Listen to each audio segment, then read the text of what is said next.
महाराज भर्तरी जी ने मन को खोजा, मन की बात कि क्या चाहता है। सुंदर स्त्री का भोग ऐलान कर दिया कि विश्व की कोई सुंदरी मैं उसे वर्ण करना चाहता हूँ, मेरे सामने आए।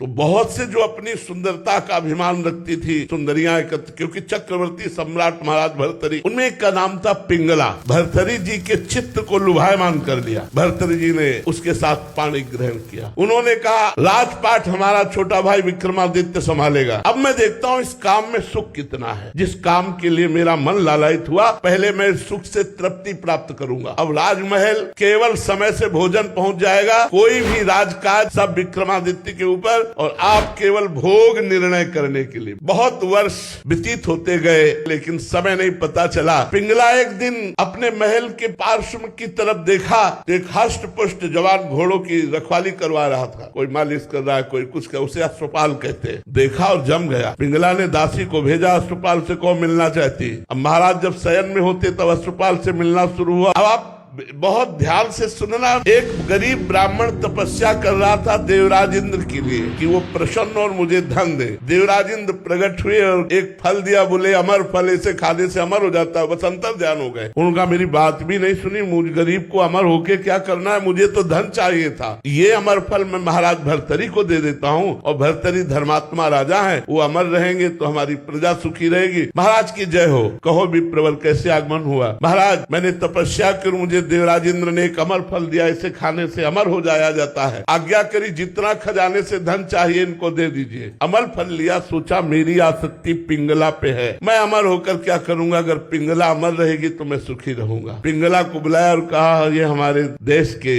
विप्र की तपस्या का फल है, आप इसे पा लीजिए, अमर हो जाएंगे। पिंगला ने सोचा मैं अमर होकर क्या करूंगी, यदि अश्वपाल जीवित रहा, अमर रहा, तो मुझे सुख मिलता रहेगा। उसने अश्वपाल को दे दिया। अश्वपाल का संबंध था राजा की नर्तकी से। उन्होंने सोचा अगर ये नर्तकी जीवित रही, अमर रही, तो मैं सुखी बना रहूंगा। उन्होंने नर्तकी को दे दिया। नर्तकी ने विचार किया मैं जिस राजा के दरबार की नर्तकी, वो राजा अमर हो तो अच्छा है। वो अमर फल फिर भर्तरी जी के पास पहुंच गया। भर्तरी जी महाराज के पास जब अमर फल पहुंचा तो उन्होंने वैश्या से कहा क्योरी विप्र अमर फल लाया तो समझ में आया तपस्या करके लाया, तू कहां से लाई। अब वो तो कांप गई। तो उनका महाराज आपके महल के पीछे जो अश्वपाल ने मुझे दिया। जाओ। अश्वपाल को बुलाया सभा में और कहा बोल ये अमर फल कहाँ से मिला। होश उड़ गए। महाराज जीवन दान हो तो सत्य बोलूं। हाँ जाओ, माफ किया। महाराज आपकी रानी पिंगला ने दिया। पिंगला को बुलाया और कहा क्योरी चक्रवर्ती सम्राट मुझ भर्तरी से तुझे तृप्ति नहीं हुई, धिक्कार है इस काम को। और उतारा मुकुट और रख दिया, और सदा सदा के लिए बनवासी बन गए अतृप्त होकर।